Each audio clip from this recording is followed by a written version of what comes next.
I'd like to feel the lymph nodes in your axillary area. Is that okay? Mm-hmm. All right, so I'll get you to uncover your underarm area, please. Mm-hmm.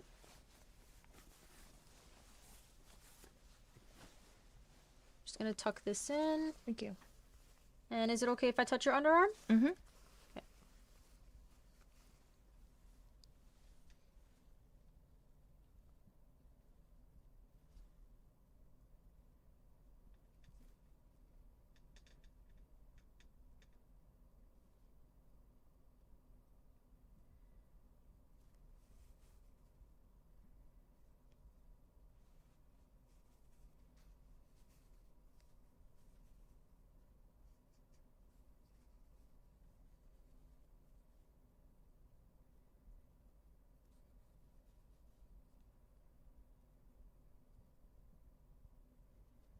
Any pain when I do that? Start by pressing firmly with your finger to the tip of the big toe and then let go. Count how many seconds for the toe to return to normal color. Note whether the refill takes less or more than 3 seconds. If longer than 3 seconds, it may indicate reduced perfusion to the toes. Lymph nodes that are in the back. Let me know if you feel any pain. So we go all the way in the occipital bone prominences and we come back to the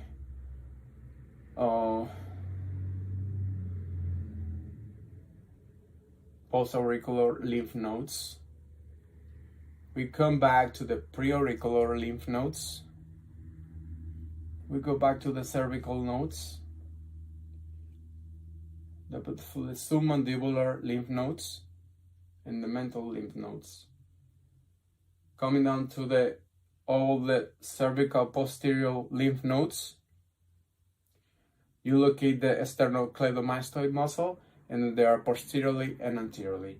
And then we move to the supraclavicular lymph nodes. Up and in to dorsiflexion? Nope, right here. Just hit it from every angle. I know, right? Like 3D. Let's just do a 3D thing. Pull up and in. Pull, pull, pull, pull, pull. Pull, pull, pull, pull, pull, pull. Pull, pull, pull. He'd be lying flat. Okay, so this is D1 flexion. Relax. I'm going to switch my hands. He's going to push down and out and come into extension and internal rotation. Push. Push, push, push, push, push. Good. Push, push, push, push. Yeah, but you're trying to. Okay, so that's D1 flexion and then extension. For D2, we'll start him adducted. He's going to come up into dorsiflexion, eversion, and he's swinging out into internal rotation. Okay, push up and out. Push, push, push, push, push. Good. Push up. Push, push, push, push, push. Get the foot locked in first. Push up. There you go. Push, push, push, push. So that's D2 flexion. D2 flexion. Switch your hands. He's going to step down on the gas, so plantar flex invert, and come across this way. Okay? Go ahead, push down. Push, push, push, push, push. Good. So what am I doing? Push down. D2 extension. Push down. Okay. For upper extremity, if you're doing D1, it's like you're walking in the park, so we're holding hands here. He's going to do finger flexion, wrist flexion, supination, come up and across this way. I want him to track, so see your hand. Sit up. Open your hand. Wait, wait. Okay, squeeze, turn, pull, pull, pull, pull, pull. Good. Relax, squeeze, turn. Track it all the way over here. Okay. There you go. So D1 flexion, relax. That was repeated contractions. For extension, I'm here. He's going to do finger extension, wrist extension, and come back down. Okay. Open, push, push, push, push, push. Good. Open, push, push, push. So that's D1 extension. Here, high five. D1 extension. He's going to squeeze, turn, and put his thumb in his pocket. Keep tracking. Squeeze, turn, pull, pull, pull. Squeeze, turn, pull, pull, pull. Squeeze, turn, pull, pull, pull. Stay right there. D2, what? Flexion. He's going to extend, wrist extension. Here, make sure you bend your knees. Close your hand. Close your hand. There you go. Open. Push, push, push, push, push, push. Good. Got it? All right. Second hold. That's it. Okay? Alright, do you feel that? Yes. Close your eyes, tell me when you feel that. Okay, I'm going to do the same thing on your arms and legs. Tell me when you feel that.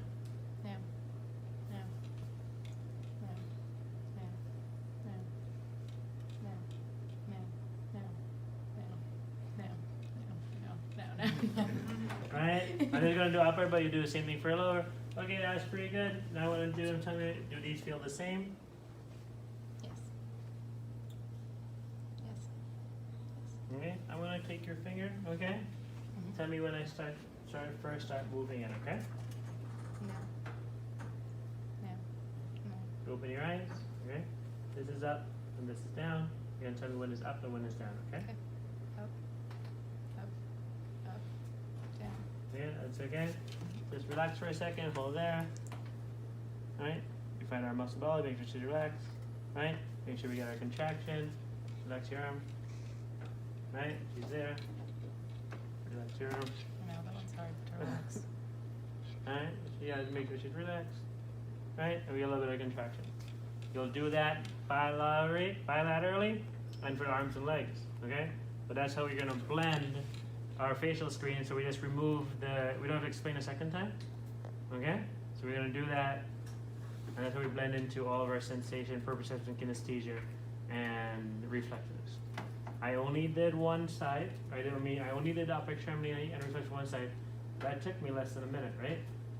And I want you guys to do the same thing, right? So your cranial nerve screen should be taking you 30 seconds to a minute. Your sensation proprioception just for upper extremity should take you another 3 minutes. Okay? That whole process, cranial nerve, sensation, crude light touch, proprioception, kinesthesia, and reflexes should all take you 3 to 5 minutes at most. Okay? We're aiming for 3. Okay? So now we're gonna start off at where we left off on the facial. Sorry. On the trigeminal nerve, okay? Do the explanation, and then you're going to blend that into our sensation, proprioception, kinesthesia, and reflexes for the upper extremity. Okay? Let's do that now.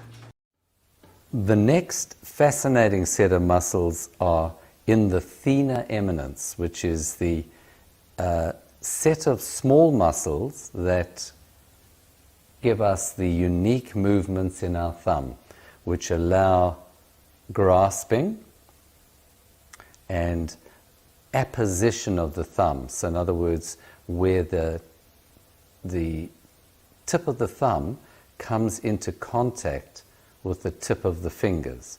And the only way you can do that is by rotating the base of the thumb, and then you have this pincer grip, which makes the hand an incredibly useful structure for vital things like texting. So, we're going to look at 2 of the muscles that sit in this thenar eminence. And the one muscle is the adductor pollicis, and the other is the opponens pollicis. The adductor pollicis, and it is this muscle arises from the 3rd metatarsal. It's got a broad area of attachment, and then it narrows down like a triangle, joining into the base of the actual phalanx of the thumb. So it pulls over and slightly flexes the thumb like that, and it pulls it inwards. So if I draw that, the metacarpals run here. This is the 2nd metacarpal. So the adductor has this broad base like that, and then it runs across like this, joining in here. And as I say, you can see if it contracts, it'll pull the thumb, adduct the thumb in that direction. The trigger point is just here. And the pain is referred to here, to this area of the thumb. So, middle of the thumb, what turns it on is if you adduct, if you pull your thumb in, and just the whole thumb actually, that's it. Pull the whole thumb in towards, and that if that movement is if you do that movement recurrently, or if that's a restricted movement, that will turn this pain, this trigger on, and you feel the pain in this phalanx, the proximal phalanx of the thumb. The way to treat the trigger is, because the long axis is in this direction, you seek for it, running across, feeling for a tight band. Once you've found the actual trigger, you press down. Now, the choice is that you can press down onto the first metacarpal, but I find that it works better to put your thumb underneath the second metacarpal here, so you can push down into the palm, but I find it works better if I push down onto the first metacarpal and compress it like that. So I'm going down and this way. And use ischemic principles, press just to the point of pain, reduce the pressure, slowly increase until the trigger turns off. You use cold, starting on the origin, running it over and running it into the pain zone, 2 or 3 like that, and then the stretch is just straight out. And again, 2 or 3 passes, then relax, then heat, and then stretch again.